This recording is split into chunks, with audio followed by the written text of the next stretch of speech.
A few years ago, Nick and Susan Howard and their family moved into their new house here at Blythburgh in Suffolk. They were pottering around in one of their garden sheds, looking at one of the innumerable old cupboards, and they discovered that. A bit alarming, certainly. A bit scary, I think so, but not really surprising when you look at the rest of the garden. In amongst these trees are some rather unusual, pretty impressive garden features. Look at this. Isn't it fantastic? Looks a bit like a little church, doesn't it? Well, we know that King Henry I founded a priory somewhere in Blythburgh in the 12th century. And 500 years before that, a Saxon king was killed on these marshes and buried here. Could this overgrown garden have been one of the most sacred sites in East Anglia? Time Team have got just 3 days to find out.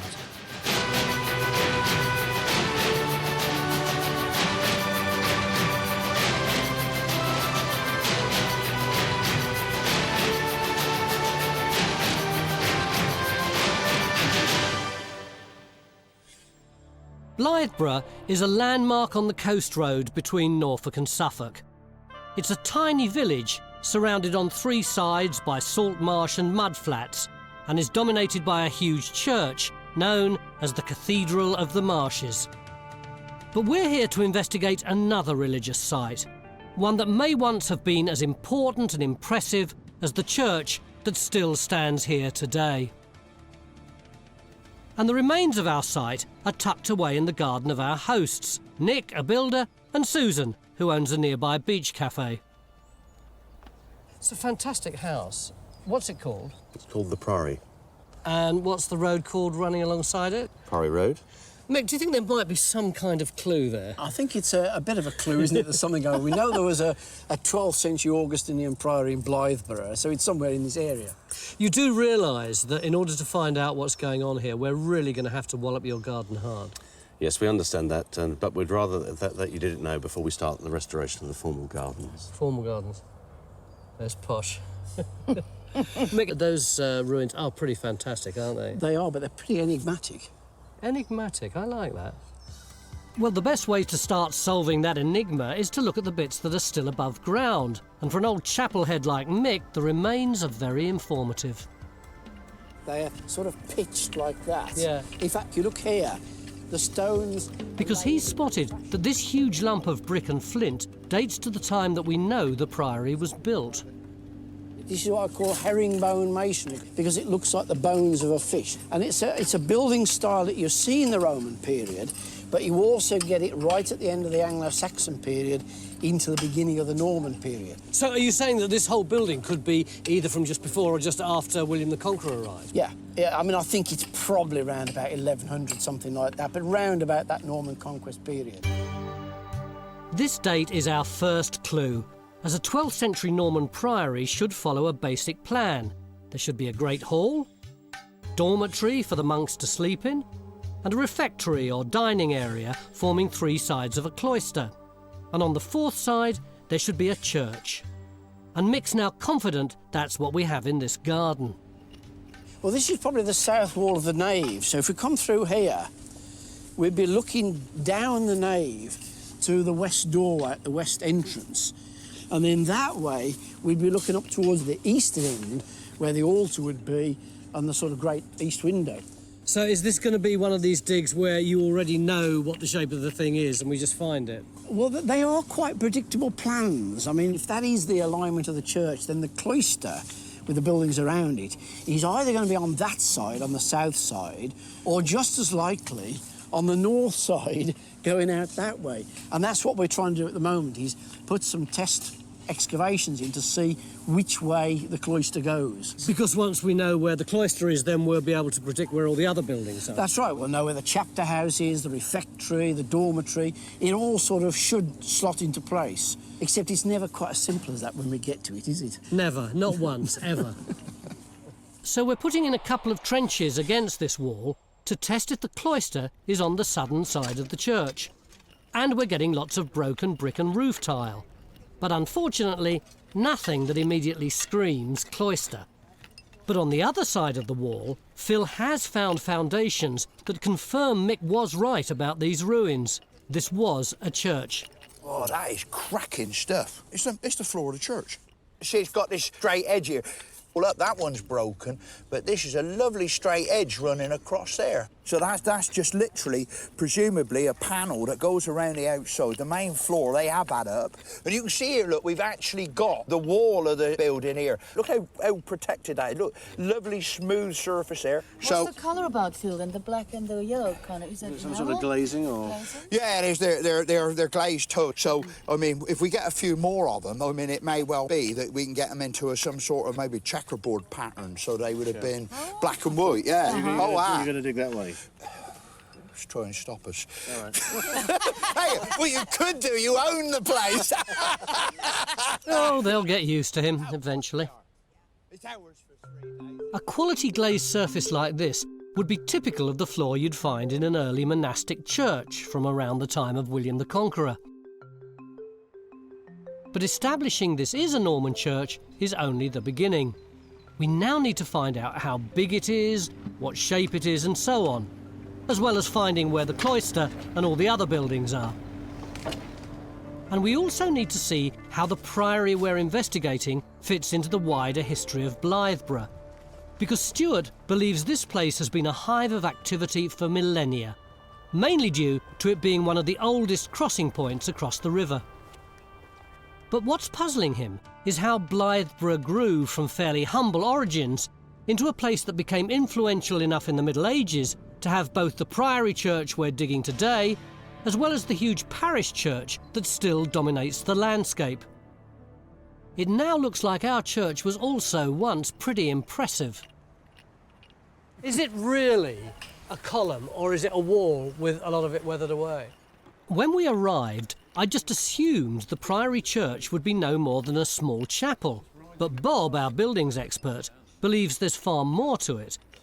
This column is now so eroded it looks like something out of Death Valley. But it's actually the remains of a sophisticated piece of architecture. It really is a column, because if you look high up, you can see there's a change in angle, and there's a slight indent, and it comes in at a higher level. It suggests that we're on a triforium, so that there's probably another layer of arches running off in the other direction, perhaps only for one bay, but nonetheless, it's part of a pier. If this church was built in the shape of a cross, with a tower where the two lines meet, could this be one of the pillars that supported the tower? Yeah, circumstantial evidence is that the ones that support the tower, because they're carrying a much greater weight, are bigger. They're the ones that last longer. So our church is beginning to take on rather grand proportions, what with a crossing and pillars supporting a tall central tower. But until Nick and Susan bought this house, hardly anyone even knew about the priory ruins, as the previous owner wouldn't let anyone in, including, it turns out, one of Britain's leading monastic experts, our very own Professor Mick. I came here years ago when I was working on monasteries because of the Augustinian priory that was here, and actually I got it completely wrong for Blythburgh. In what way? Well, I didn't know about the ruins in the wood down there, and I think I rather assumed that the priory church was the parish church, and it had then been taken over and turned into a parish church later on. What's the history of this place?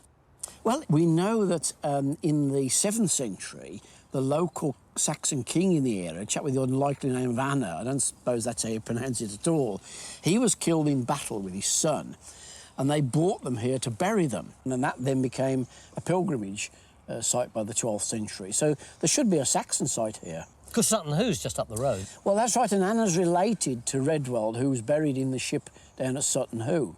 So there is a connection there. But does that mean that we could have a Saxon boat burial here just as there is at Sutton Hoo? I wouldn't have thought that was very likely. I'd have thought that Anna was probably buried in a burial mound, a barrow, or more likely actually in a church. And of course the real question is, was that site under the parish church, or was he buried in a predecessor to the priory, in which case we've got quite a good chance of finding it. And that would be a fantastic thing to get, something like that. Christianity is becoming part of the establishment. And for Sam Newton, our Anglo-Saxon expert, the whole King Arna story is massive, offering all sorts of intriguing possibilities for the site we're digging. What we have is this priceless reference in the 12th century Book of Ely, and it specifically refers to the death and burial at a place called Blythburgh. So we're talking about clearly a very important royal shrine, recognised and almost certainly invested in by Ely for its upkeep and maintenance. And indeed, the founding of the priory may relate to that shrine. But that's extremely interesting, isn't it? If Anna's bones are still here in the 12th century, they could potentially be here to this day. That's right. We know he's here somewhere in Blythburgh. And what's going on here in the 12th century? Why does King Henry make this great gesture and encourage this great priory to be founded? Or is it a refoundation of the early royal minster? That's the fascinating possibility. So this could really be one of the great discoveries of all time.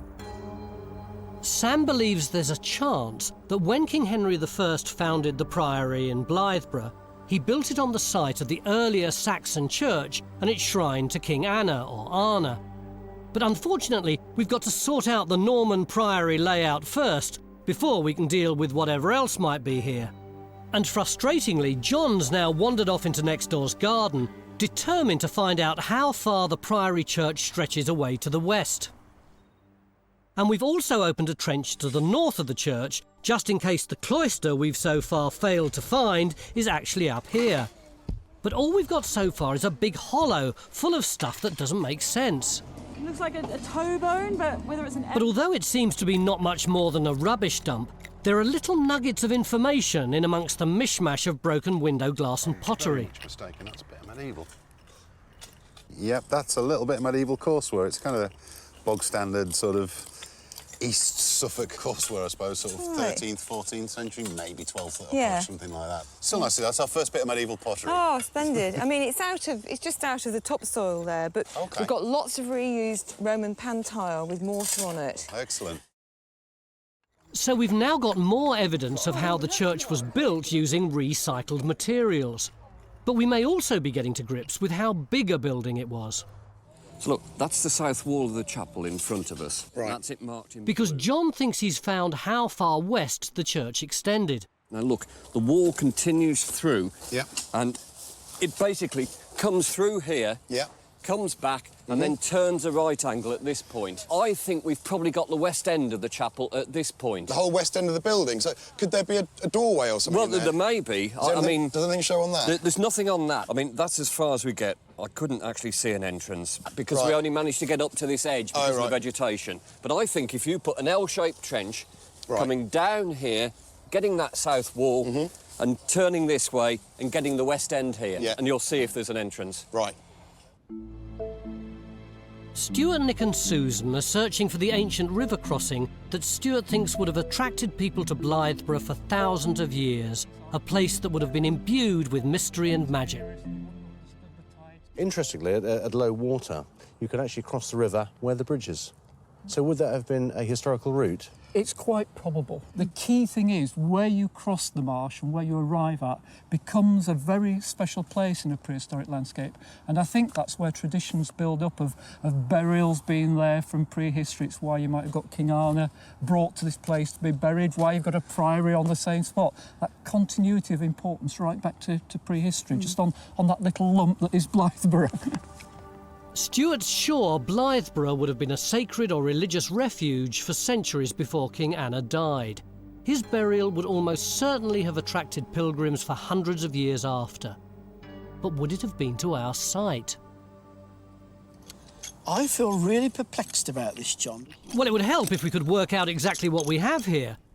We're certain we have a priory church. The problem is the geophys doesn't really have much evidence for the rest of the priory. I mean, clearly they're showing something. They're either showing, well, you say walls, there might be robber pits, whatever. Well, look, they're definitely walls. The resistance there, that's the wall in Faye's Trench. Yeah. There's no doubt about that. So if that's a wall, there's no reason why these shouldn't be walls. That would leave us with such a small cloister, if that's what's being indicated there, that I just wonder whether either the cloister is on the other side of the church, on the north side of the church over here, or that we're looking for a much more unconventional and irregular plan than we were expecting. Well, Mick did warn me it wasn't going to be easy. But really, our geophys isn't working for us. And I'm not sure our trenches have told us that much either. Surely it doesn't have to be quite so confusing. Mick, it is a church, isn't it? I'm pretty sure it's the church, and I think we're probably under the crossing here. This is probably the southwest pillar. That's the northwest pillar. So that might be either the west wall or the east wall. Yes, all right. Thank you very much, Mick. Calm down. I hope you understood more of that than I did. What I do know is that if this is a church and that's the west end, then that must be the east end, the important end, and that's where anything like a shrine would be? Yeah, if Anna was buried in here and if there's a shrine or a tomb, it's going to be at that end of the church somewhere. Anna, our mysterious Anglo-Saxon king. If we're going to find any evidence of him, then that's where it'll be. That's right. But that's for tomorrow. Join a thriving worldwide community of Time Team fans on Patreon. Our new target is to reach 15,000 worldwide supporters on Patreon by the end of 2025. This will enable us to continue expanding the Time Team world with more digs and greater access than ever before. Beginning of day 2 here at Blythburgh in Suffolk, where we're surrounded by this incredibly evocative architecture, which even cynical Mick admits is pretty enigmatic. The question, of course, is what is it? How old is it? Which way does it face? Yesterday evening, Mick, you said you were pretty sure it's a church. Yeah, I think it's the monastic church, yeah. And that this is the east end? Somewhere over this way is the east end. Exactly. Every time I ask you, you wave your hand vaguely in that direction. Well, we don't actually know where the east end is because we don't have the end wall. So it may be robbed away. There may be a lot of it gone here. So what's your trench strategy going to be?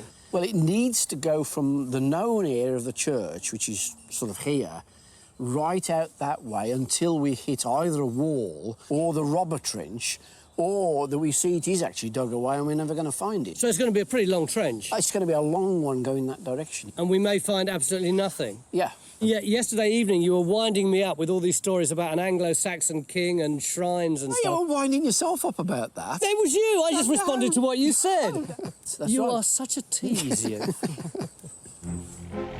Nothing like an easy sight, is there? John's got it in one. And behind that calm exterior, I think Mick's really panicking. Why? Well, because none of us can understand this place, and it should be so simple.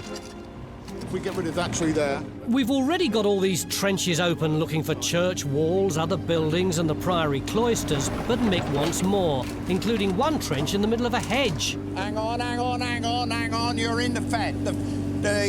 All the ivy's caught up in the fence. But there is method in this madness, as Phil's new trench should locate the east end of the church to go with Matt's west end. This is the north wall here running east-west, so we're right up. But so far, all he's hit are some human remains. We've only got a little bit of the body in, haven't we? We've got like, an arm, a pelvis and stuff. I'm not sure whether it's worth extending this trench too much. We're still looking for the west entrance over there, which is going to be a pretty big job. Funnily enough, this is good news, as monks were buried outside consecrated walls, suggesting this is part of the church. But we're still waiting for Matt to find the west end, as we don't know how long this part of the church was. But it's the whereabouts of the cloisters, the square of buildings that house the dormitory, refectory and great hall, that's really got us stumped. Some of us thought it should be on the south side of the church, and so we opened a couple of trenches, which haven't produced anything of note yet. And if you look at the line of that one as it comes up here... Yeah. But others, notably Stuart, think the cloisters must be on the northern side of the church. That is very interesting. That big piece of wall. It looks like the back edge of a building or a range. Well, if there's a building range going out on the north side, what's it doing? It's too far from the church, really, to be part of the church, isn't it? Isn't it? And if there's a dormitory on this side, something is going on then down that would in make this area. the cloister in that hollow down there. Yeah. It's a good theory. It's just a pity none of our trenches on this side have found anything either. So, realistically, after a day and a half of digging, we've got a priory church, but no priory. The only thing we've succeeded in is transforming this once elegant garden into something much less picturesque. It's a building site now, let's be honest. It's a bit now, yeah. We've got, what, 2 trenches there? No, 3. There's one down the bottom there as well. Yeah, all right, 3. We've got one just round the corner there. And one over the fence in the next garden. All right, come through here a minute. Come on, we've got one there. Yeah, that's finished, that one. One round the corner there. And that's finished. Little one there. Yeah, that doesn't count. Oh, doesn't it? Right, we've got one here. That's finished, over yeah. there. It's more like a pick and mix counter than what I think of as an archaeological dig. How can you learn anything when the trenches are so random? Well, they're random in relation to what we think the plan of the priory is. Yeah. So that those on that side over there are working on the basis that the cloister might be on the north side, and therefore we should be crossing the church wall, the cloister alley, into the cloister, and the range beyond that. Yeah. These on this side are working on the basis that the cloister's on this side, and we should hit similar features. So we haven't finished, we're going to put more in? Well, we're doing one right at the east end at the moment, and I've got an idea for another one over on the south there. So, yeah, you see, I don't think you're being quite honest. I think you're actually more anxious than you're putting over. Oh, I am, but I do worry about it all the time, and I keep an eye on it all the time. So I share your worries. That's fair enough. I can breathe easier now. Carefully, don't fall down one of those little holes. There we are. Quite confident that's a male. That's all we seem to have had so far is evidence for males. One thing Mick knows is that there should be loads, even hundreds of burials at the foot of these consecrated walls.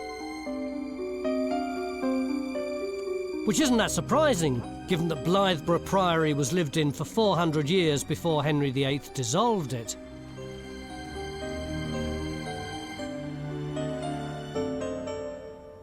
He found them and we all kind of shrieked and,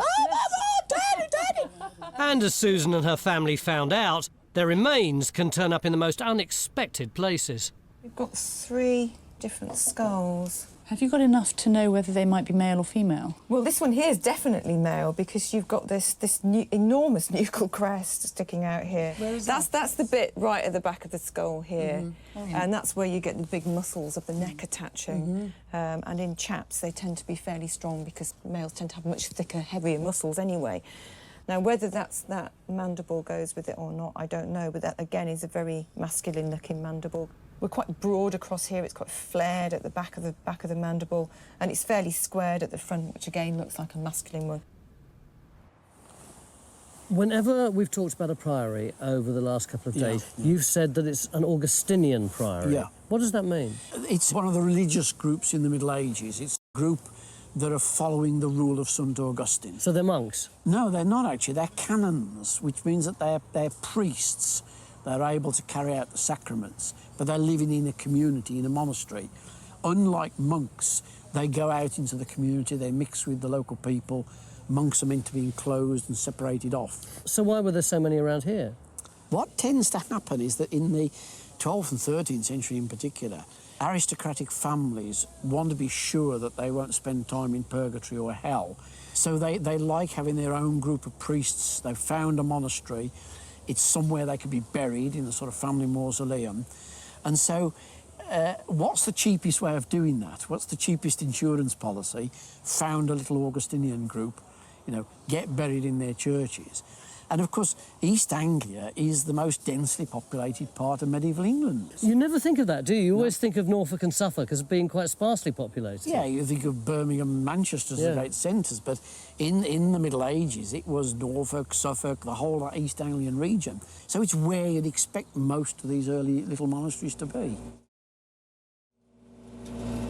I tell you what, Ian, it's really clean, isn't it? Over in his new super trench, Phil's busy looking for the east end of the church where the altar would have been, and maybe even a royal shrine. Wait, what the hell's that?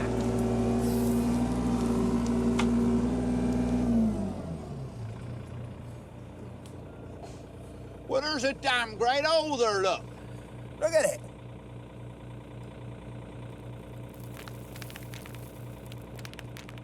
See, looking at it here, Ian, I think there might be some sort of a feature here or something like that. Yeah, Phil, can I come and have a look? Yeah. Wow. You don't think that's just roots or something? No, I don't think it is, because look here, it's sandy here, nice and clean sandy and gravelly. And there's actually a bit of a line through here, I don't know if you can see it, but then you get here and it goes like a dirty browny grey stuff with all these bits of chalk in. So I don't think that's natural. And this hole here is within that area that I don't think is natural. It's intriguing, isn't it? Can I put my hand in, or will Yeah, well, I reckon. I think. I don't want to get bit. There ain't nobody in there, is it? I don't know yet. Ah! Yeah. Oh, it's incredible, isn't it? Yeah, you don't want to go fertling about in there too much, because if there's something in there that is undisturbed... It's a sobering thought. If Phil's going to find a vault or shrine associated with King Anna, then this is the place. That's very exciting, isn't it? Isn't it? There is one wonderful archaeological find. It's just a stray find. And there is some compelling evidence for a high-status Saxon site here. A whalebone writing tablet was discovered in the Priory Garden 100 years ago, and Sam's got hold of a brilliant photographic replica. What sort of date? Judging by this rather nice interlace design, 7th, 8th century. And it's what you would expect of, if we've got a royal burial, it's a royal minster. It's a major early Christian centre of authority. And minster means what? Minster is an early monastery, so, and a centre of learning, a focus. An early spiritual power station is the current metaphor we're using. And part of that, of course, would involve a school for teaching literacy. So it's significant because, in a way, it's a bit like a laptop or something. It is. One student called it a philo-wax. If only we could find something this classy in our trenches, it would be the proof we need that our site was formerly a royal monastery. Unfortunately, we're still stuck trying to find the 12th century cloister. That's a nice bit of masonry there, Faye. It is, isn't it? It's beautiful. And shock horror, it actually looks like we may have found it, and it's sort of where Mick thought it was all along. Well, looking at the alignment of it, it's sort of right angles to the church building over there, isn't it? Yeah. I mean, I suppose you could argue that it is the cloister on the south side. It would also mean, of course, that this would be the cloister alley here. I think probably you ought to add a couple of metres onto that and see if you've got the other side. OK. Sorry to interrupt. And it would seem the GeoFizz agrees. Yesterday we were looking at the res. Yeah. We said we didn't understand what was going on. It didn't make sense. No, that's right. Can we ignore that for the moment? OK. And concentrate on Jimmy's radar, because it's giving a different picture. Right. Now, this is Faye's Trench. You can see this wall line clearly. Ah, yes. The wall goes through to the join there. Well, that looks much more like a big range on the east side of the cloister, doesn't it? Yeah, and there's a shadow on the inside, and that is the walkway, and that matches up perfectly with the gap. The gap. So that's the walk into the church, isn't it? That's brilliant. Well, that reinforces the idea that we should extend that. Gosh, so occasionally I get something right. At last, it seems as if we're learning a little more about this extremely complex and frustrating site. If this is a cloister, there should be lots of human remains scattered around, but if there aren't, then we've stumbled upon something else entirely. We're walking up to what I think is the kind of historic core of Blythburgh. Away from the madness of the trenches, Stuart and the historians have gone walkabout, looking for the precinct or boundary of the Augustinian Priory. Now standing here, effectively it's a crossroads. We've got a lane going down there under those trees. We've got the road disappearing down that direction and the church in the corner. We're effectively right at the core of the historic village. We're on the crossroads. Stuart's now beginning to think that the original boundary around the Priory reflected the importance of our site, and it would have stretched well beyond Nick and Susan's garden. But although the story of Blythburgh is taking shape, the archaeology is once again causing all sorts of headaches. At the West End, Matt still hasn't found a wall big enough to hold up a church. While at the East End, Phil's finding more holes, and they don't look much like a Saxon shrine. There's another Ballygreat void in there. I wonder whether we ain't got just big burrows. Whether that isn't what's creating our big hole down there. This is more like Watership Down than Time Team, and Phil's probably got layers of demolition rubble to shift before he gets to any foundations. Whoever looted the stone from this old priory did a pretty thorough job. The charters tell us that in around about 1300, there was an infirmary there. And with an infirmary, you would have an infirmary orchard. But although we're struggling with the archaeology, we're still building up a fascinating picture of our priory. We also have an inventory taken when the priory was dissolved, and it mentions a number of buildings. First of all, we have the religious ones. We've got the vestry mentioned, we've got the choir, we've got a chapel, but then we get mention of the kitchen, we get mention of the pantry, we get mention of the hall, we get mention of the parlour. These are the domestic activities of the priory. And then we get mention of a brew house.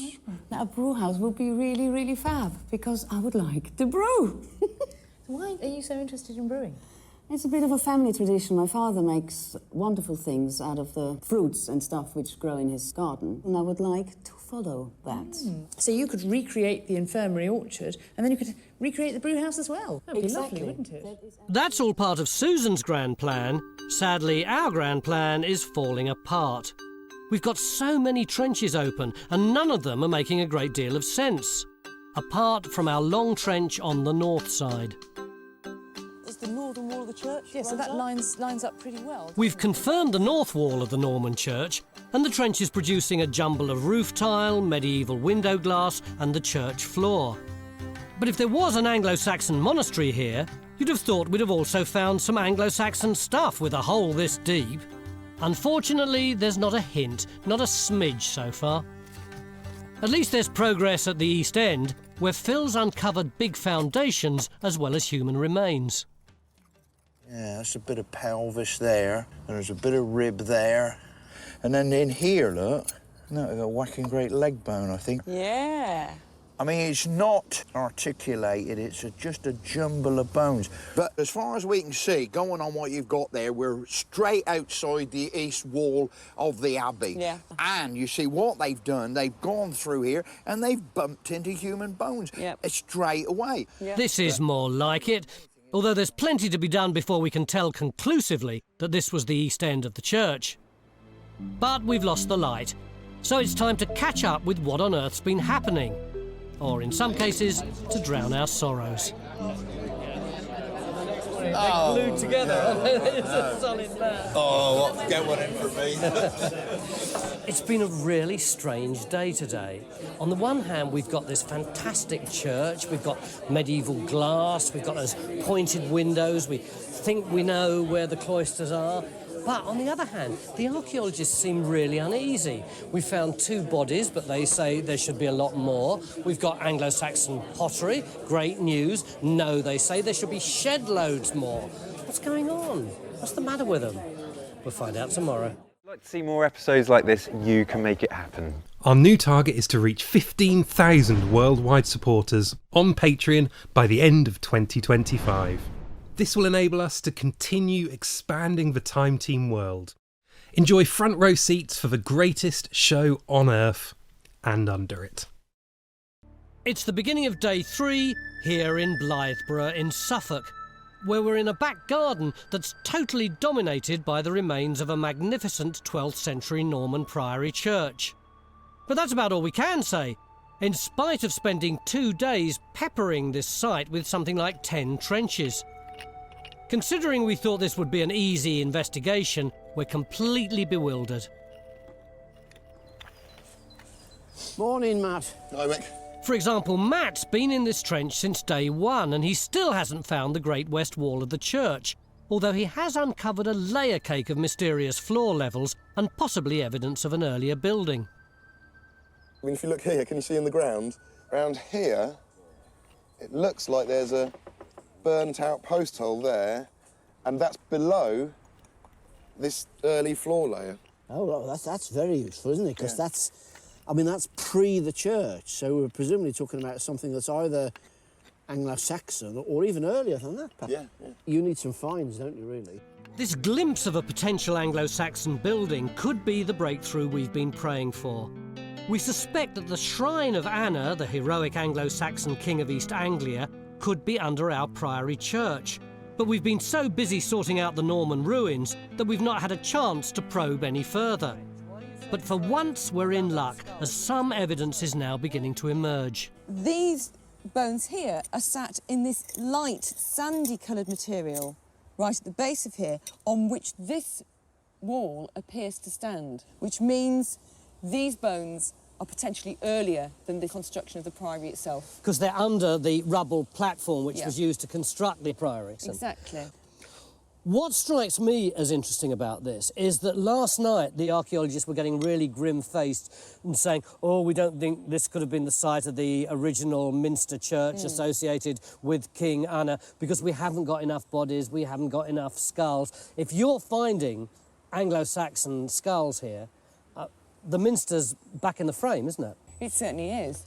Well, that's a turn up for the books, as it would certainly seem that this site was viewed as holy ground before the Norman priory was built. But the priory continues to baffle us. Yesterday we were confident we'd found the eastern range of the cloister. This morning it's a bit more confusing, as we can still only find one wall of it when we'd expect to find at least two. We're going to put another trench in. Not another one? But Mick's not daunted, and he's now searching for the cloister's southern range. When you talk about ranges, I know this is a different priory, but you get the church there like that, don't you? And there's the cloister, and you have these are the ranges, aren't they, all around it like that? That's right. So where's that in our ruin? Let me draw you a drawing, look. Yeah. We're pretty sure we've got the east range, which Faye put a trench across. We're fairly happy about that. And what we're actually looking for is the south range in that position there. What would have happened inside that range? Well, this is an important building and really quite a big building because it's where the refectory, the dining hall is. So it's a big building, rather like the church, on the other side of the cloister. I'll bow to Mick's much greater experience and instinct on this, but he's got his work cut out if he's to prove his theory by the end of the day. Started off with a big church with an aisle. And it's not the only problem that needs solving in the next few hours. We're still trying to work out the size of the priory church. For a start, there's the width of the building, and whether this massive column is the corner of the crossing or an internal pillar supporting an aisle outside the nave. But this little lump of stone at the foot of the imposing stack of rubble might hold the answer. It looks like dressed stone, and if it matches the posh pillar on the other side, we should be able to get an answer. Meanwhile, we're still trying to lock down the east end of the church. And while Phil ponders what he has in his trench, John's found some surprising results even further out. Look, if the radar results are right, then this is the east end of the church. And what I've sprayed on the ground is the middle of the wall, which comes down here and then turns and goes back. This church is potentially massive, a much longer east end than we expected.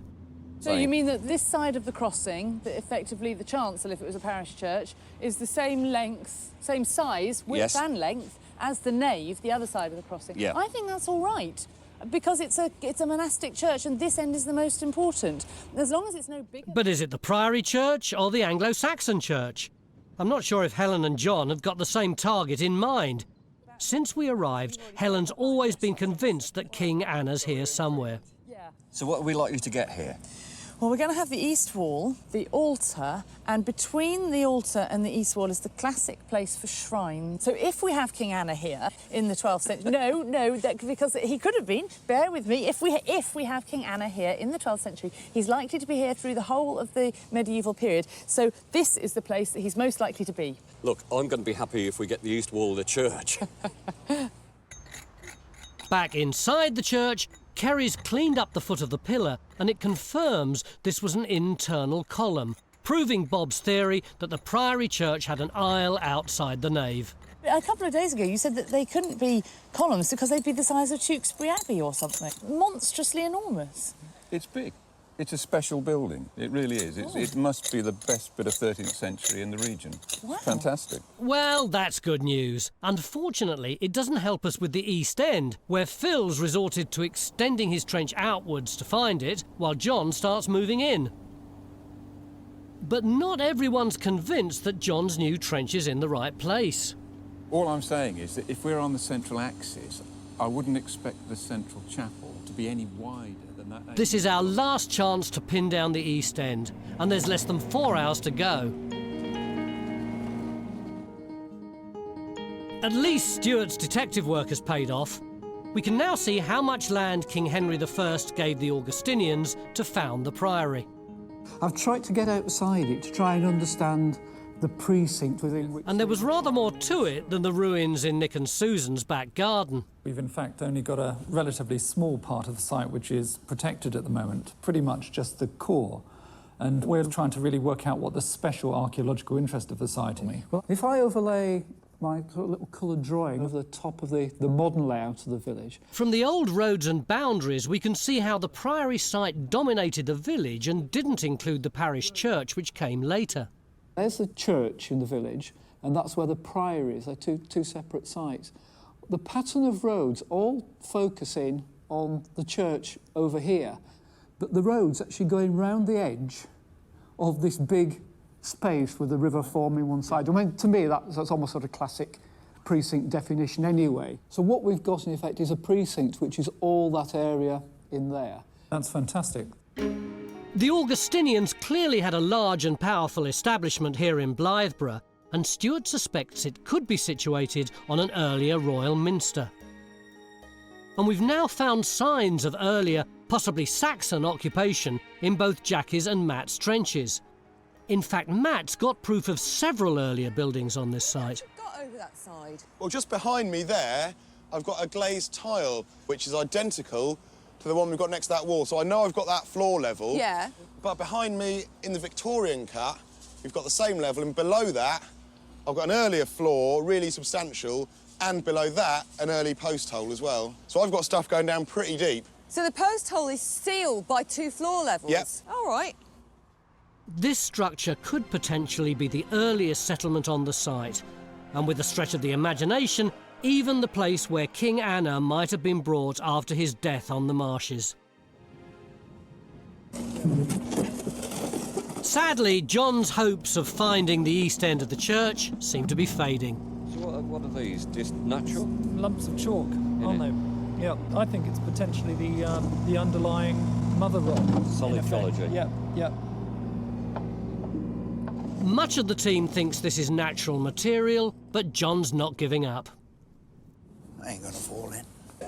Yeah, you got a spade there. Yeah. And it would seem that his determination may have paid off. Pull it up, I'll be eating my words in a minute. That has to be dressed stone, doesn't it? I don't know. It depends in glacial terms, you get striations too. Flat plains occur. How many archaeologists does it take to look at a piece of stone? They look very much like axe marks to me. There, and they're crossing, yep. So you've got them running at diagonals. I think John's won this one. Oh. Well, a result, I'd say. But a bit more of this foundation stone would strengthen John's case for an east end here. But over in Faye's Trench, on the potential southern cloister, there's a corner of a building and plenty of pottery. And this also. Ooh. Well, it all looks fairly sort of typical high medieval. It looks like Grimston were. They're making up in Norfolk near King's Lynn. That's exactly the sort of thing you'd expect to see used on the tables. Nice green glaze, nice sort of decoration on it. I mean, yeah, that fits perfectly. Could this be evidence of the refectory or dining room Mick suspected was here? You know, usage more refractory. Well, probably not. One pot doesn't make a refectory. Yes, there was a building here, but not the one we're looking for. If it had been part of the cloistral range, there would have been hundreds, even thousands of bodies laid to rest around here. So, after 3 days of searching, Mick has conceded that the cloister must have been on the north side. It's most likely to be either Roman or Saxon. And after a huge amount of work, John's mission to find the east end of the church has come to nothing. We couldn't recover enough material to be sure it was from the Priory Church, or for that matter, the earlier Saxon church. It's an unusual stone type. It's not the same stone that we've got in the Priory. But without digging here, we wouldn't have found this large, well-preserved male skeleton. It was buried with this amazing brooch, which dates the body to the late 13th century, when the priory was probably at its zenith. At the height of its power, the priory must have been an awe-inspiring place, a wealthy royal foundation and a focal point for pilgrims for hundreds of years. But by the time the monasteries were dissolved in the 16th century, it had already fallen into disrepair. It's a rather sad story.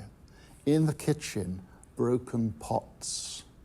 You come into the pantry, a plain old tablecloth. There's no evidence of great wealth there. Oh, that is really, really sad. You come down, they had one horse and an old broken cart. Oh my God, it's that is a so... very that's sad really picture you upsetting. get of the priory in its last days. Janine? Yeah? Is there any sign of the western wall yet? Doesn't look like it. This water floor just keeps carrying on and on this way. There's a similar downbeat ending for Matt's search for the great west end of the church. Although he must have been very close, we now suspect the wall has very probably been chopped away by later landscaping. We'll have to follow that, and then I guess when the floor runs out, when the floor finishes, it must be where the wall is. But Phil has saved the day, and Time Team can live to dig another trench. This is where the huge east window was, and who knows, the shrine of Anna, the first Christian king of East Anglia. Well, I haven't got the east wall, Mick, but I know where it was. I mean, you can see here, look how the level of the sand drops really, really rapidly down here like this. And all this is actually filled up with demolition rubble. The amazing thing is, it's actually on this fence line. It's actually respecting the property boundary. On an old property boundary. Absolutely. Right. And I'll tell you something else about it too. This is a posh end of the church. Look at these beautiful pieces of work. This is posh flint work for the real expensive part of the church. And that is what you'd expect at the East End. Yeah, that's very good, like the present parish church. And there was more good news, really good news. Radiocarbon analysis suggests the burials in Phil's trench date to 930 AD. That means this man was buried 200 years before Henry I's priory was built on top of him. And in Jackie's trench at the foot of the church, the bones date much further back to the mid-7th century. That's around the time that King Anna was killed. So we can safely say that we've looked the Saxons in the face. It looks as if their church was here on this site, even though it could have been destroyed in later Viking raids. As for the whereabouts of King Anna's tomb, that still remains a mystery. So even after this hugely frustrating dig with all its puzzles and dead ends, we can show Nick and Susan that an impressive Augustinian church ran across more than the full width of their garden, with a great tower held up by pillars towards the east end and a cloister to the north. Nick, you've been glued to this for ages now, haven't you? Yes, it's fascinating. I bet when we came here, you never thought you'd see all this. No, it's been mind-blowing. Mind-blowing because, firstly, I didn't realise just how big the church was. Yeah. I just had no concept whatsoever. You didn't even really know you got a church here, Well, I did you? didn't. I had no idea whatsoever. It doesn't bother you that we found all these skeletons? No. I've got a sneaking suspicion Susan absolutely adores it. She does now.